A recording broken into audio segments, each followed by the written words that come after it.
trabajando con el concepto de archivos. Uno de los elementos que mencionamos cuando definimos archivos, archivo por sí solo es un conjunto de bits. Más aún, hay un tipo de archivo que se llama bitmap, que se utiliza para imágenes. Eso es un archivo, un conjunto de bits donde lo único que tienen en común un bit con otro bit es que pertenecen al mismo conjunto. Y matemáticamente hablando, en realidad sería una colección de bits. Sin embargo, muchas veces oímos definiciones de archivos como conjunto de registros, y esto es porque lo que se está hablando es de un tipo de archivo. O sea, los archivos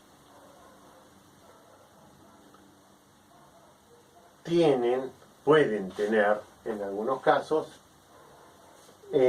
una estructura interna. Eso va a estar en función del tipo de archivo que es. ¿Qué define el tipo de archivo? ¿Qué voy a guardar allí adentro? Esencialmente. Entonces, dijimos, un archivo es un contenedor. No voy a organizar de la misma manera una caja para guardar pares de medias que para guardar aritos. Yo no uso, pero los pares de medias simplemente hago un bollo, los tiro adentro, puedo luego agarrar un par de medias sin molestar al otro. Si hacen lo mismo con aritos y cadenas, se les va a hacer un nudo, no lo van a poder, no sirve. Los contenedores para guardar aritos y cadenas son distintos que los contenedores para guardar pares de medias. Esto es lógico. El contenedor va a tener que tener en cuenta la característica de lo que contiene.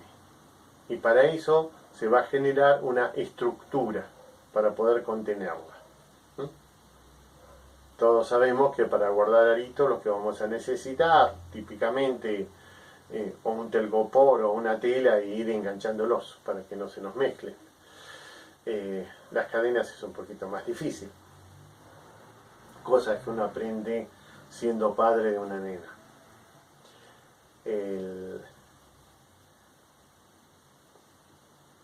Los juguetes,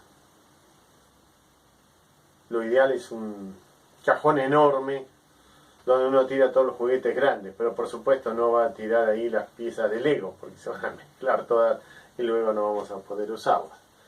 Entonces, cada contenedor va a ser de un tipo distinto de acuerdo a lo que yo quiero guardar en ese contenedor. Esto es básico en todo sistema de logística. Por lo tanto, también tenemos múltiples tipos de archivos porque en última instancia son contenedores. ¿Cuáles son los archivos que más conocemos? Bien, uno de los archivos que conocemos mucho son los archivos donde guardamos texto. ¿Qué es un archivo que guarda texto? Bueno, me siento y escribo. Texto básico, no archivo de un procesador de texto. Archivo de un editor de texto. El procesador de texto es, por ejemplo, el Write o el Word, que van a ser archivos mucho más complejos. Luego vamos a explicar por qué, pero ahí es donde vamos a guardar el formato de la página, si es negrita. No, acá hablamos de archivos texto puro, que es lo que usamos básicamente para hacer un script, por ejemplo. Un script en Bash o para Windows también va a ser líneas de texto. Entonces, un archivo de tipo texto lo que va a contener es conjuntos de bytes que van a ser las letras nuestras de los comandos, pero tiene algunas características en particular. Por ejemplo, si yo estoy escribiendo un texto, voy a ir escribiéndolo por renglones. ¿Cómo cambio de un renglón al otro renglón? Y ahí aparece el formato del tipo texto. Caracteres delimitadores. ¿Cómo sé que llegué al final de un renglón?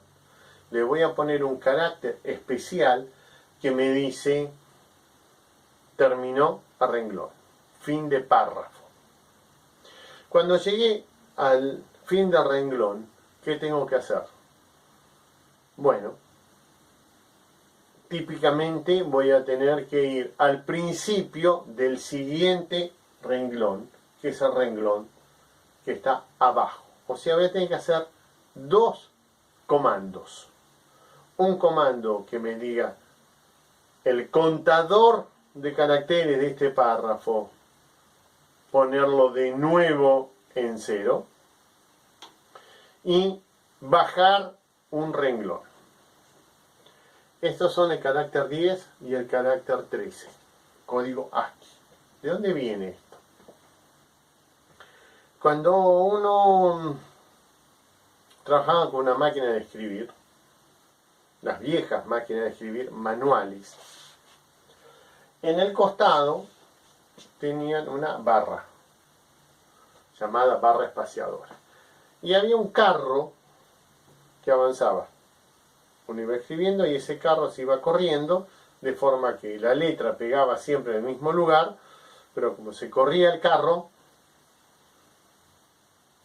una letra iba atrás de la otra. Al final del renglón, uno tenía que retornar el carro. Quiero ver un riojano dando esta clase. Carriage return, CR, o return.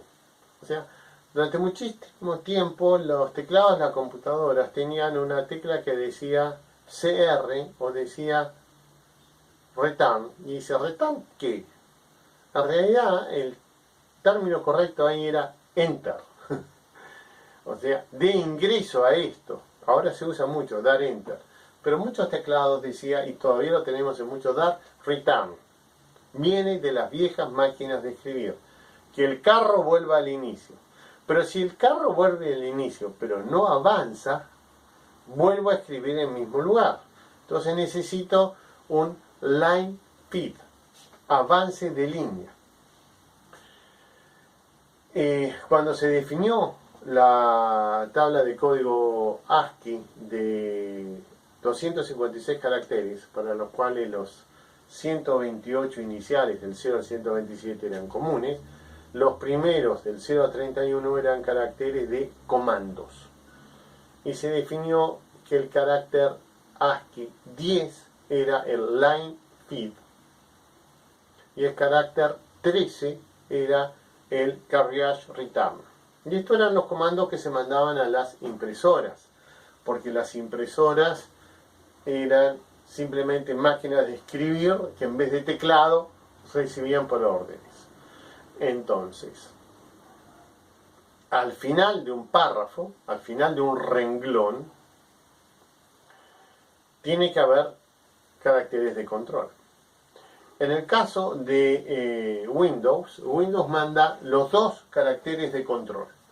Manda el 10 y el 13. Utiliza 2 bytes para fin de párrafo. Vuelve el carro y baja. El mundo Unix dijo, yo no voy a sobreescribir. No tengo necesidad de mandar el carácter 10, el line feed. Mandemos el código 13, nada más. Entonces, un archivo texto escrito en Linux, al final del párrafo, va a tener nada más que el código 13. Si ese archivo, así como está, lo muestro en Windows, se va a sobreescribir el mismo renglón todo el tiempo. ¿Por qué? Porque no tiene el line feed. La gente de Apple dijo, si yo mando el line feed, es obvio el carriage return, así que yo voy a usar un solo byte el código 10. Así que si grabo un archivo en Apple y luego lo muestro, va a aparecer un texto, va a bajar un renglón y va a continuar. Va a bajar un renglón y va a continuar. ¿Qué pasó que se armó esta escalera y no vuelve al principio? Bueno, porque tiene nada más que el código 10. Entonces los editores de texto tienen típicamente conversores que me dicen, ok, ¿en qué formato estás? ¿En formato Mac? ¿En formato Windows? ¿O en formato Unix? Para saber cómo mostrarlo. Nos va a aparecer, por ejemplo, que un archivo traído de Windows visto en Unix hace un doble espacio. Pasa típicamente cuando bajo páginas web. ¿Por qué? Porque hay un código 13 de más. Entonces, formato texto depende de cada file system y se va a caracterizar por un delimitador de fin de párrafo. Archivos de tipo texto, que son de lo más sencillos del mundo, también nos pueden generar todo este tipo de problemas. ¿Qué tipos entonces tenemos? Bueno, por ejemplo, el archivo texto.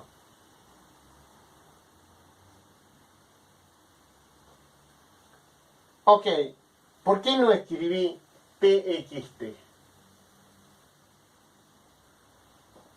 Que es lo primero que ustedes pensaron cuando yo dije archivo texto. A ver, esto que el tipo de archivo esté definido en la extensión como parte del nombre del archivo es una falencia, es un error que quedó del sistema de archivos que tenía el MS-DOS. En realidad, el tipo de archivo no tiene por qué estar pegado al nombre de archivo. Lo vamos a ver luego con bastante más detalle. ¿Qué otro tipo de archivos tengo? Los archivos ejecutables. No, si son ejecutables, eso va a ser un permiso. No, los archivos no son ejecutables. Lo que son archivos binarios. O sea, van a ser archivos que van a ser un conjunto hexadecimal que para mí no tiene sentido y que si tiene el permiso de ejecutarse va a poder ser ejecutado. O sea, ejecutable no es un tipo de archivo. Ejecutable es un permiso que se le da al archivo. El tipo de archivo es un tipo de archivo binario. Y tenemos bastantes tipos de archivos binarios. Tenemos archivos, por ejemplo, las librerías, si vamos a hablar de terminaciones, estos van a ser los exe, los com, los obj, los lib. Todos estos archivos van a ser archivos binarios, que lo que van a tener es código hexadecimal que puede ser ejecutado por ese sistema operativo. ¿Qué otro tipo de archivo tenemos? Bueno, acá aparece uno de los tipos de archivos más importantes, van a ser los registros.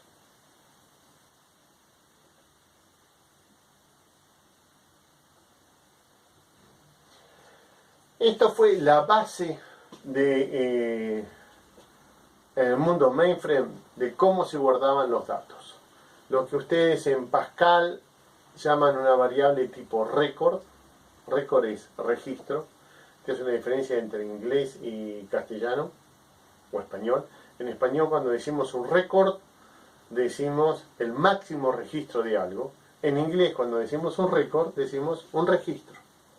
Por eso muchas veces está muy mal usado en castellano la palabra record. En C, por ejemplo, esta es una variable tipo struct, estructurada. O sea, y esta es la definición que van a encontrar en muchos de los libros con respecto a los archivos. Van a decir, un archivo es un conjunto de registros y un registro es un conjunto de campos. Y en cada campo va a ir a parar un dato. Los campos pueden ser numéricos o alfabéticos. Los registros pueden ser de longitud fija o de longitud variable. Casi todo el sistema mainframe basado en archivos de cintas con el cual nace la computación y se desarrolla hasta la década del 80 está basado en sistemas de registros. Lo que en las bases de datos llamamos una fila, una tupla, es pedagógicamente hablando. No es que una tupla es un registro, sí podemos decir que para comprender lo que estamos hablando, lo que ustedes ven como una tabla es un conjunto de registros. En realidad se denominan tuplas, pero todas las columnas tienen el mismo tipo de datos.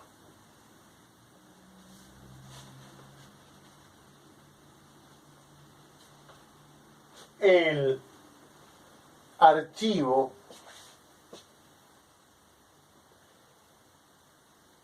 definido como registro es muy utilizado, el elemento básico para guardar datos en informática. El modelo relacional, decíamos, de base de datos, trabaja en base a esa estructura.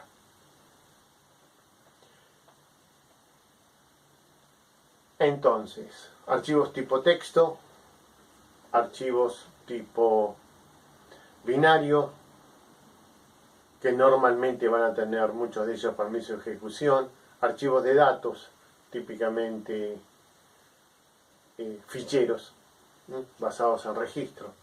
Estos son los tres más básicos tipos de archivos que tenemos. Ya en la década del 80 y sobre todo luego de la aparición de la PC empezó a haber una enorme explosión de tipo de archivos. Por ejemplo, los archivos de sonido y los archivos de imágenes. Y acá empezó a haber un problema muy serio, porque no había un solo tipo de... Para guardar imágenes hay muchos formatos, formatos libres, formatos propietarios, peleas entre los distintos desarrolladores. Si usas este formato te cobro derecho de patente, utilizo este otro formato. Entonces, gran cantidad de formatos de archivos para guardar música y formatos de archivo para guardar imágenes. Entonces, la cantidad de tipos de archivo empezó a expandirse drásticamente. Y cuando habíamos empezado, había nacido esto de tener 3 letras para definir el tipo de archivo, rápidamente eso se agotó. Fue bastante complejo la administración de esto, la migración de ello. Y acá nace una gran pregunta. ¿El sistema operativo debe manejar los tipos de archivos? Es uno de los funciones del file system, la administración del archivo. Bueno, inicialmente sí. Inicialmente los primeros sistemas operativos manejaban el tipo de archivo mediante un dato, el tipo de archivo, y tenían rutinas dentro del file system para administrar. Por ejemplo, los archivos texto, tal como mencionamos recién. Y los archivos de tipo registro. Los ejecutables. Lo que empezó a pasar es que cada vez empezaron a aparecer más y más y más tipos de archivos, con los cuales se fueron haciendo cada vez más y más complejos los sistemas operativos. De que no, para loco. Hay 200 tipos de archivos, hay 300 tipos de archivos. Vos querés que yo maneje todos estos tipos de archivos, de sonido, olvídalo. Ya está. Yo manejo 3 o 4 tipos, tengo nada más que pocas rutinas para manejo de tipo de archivos. Lo que vamos a hacer es una tablita que cuando hay un tipo de archivo, ese tipo de archivo esté asociado a un programa que lo maneje, porque yo no lo manejo.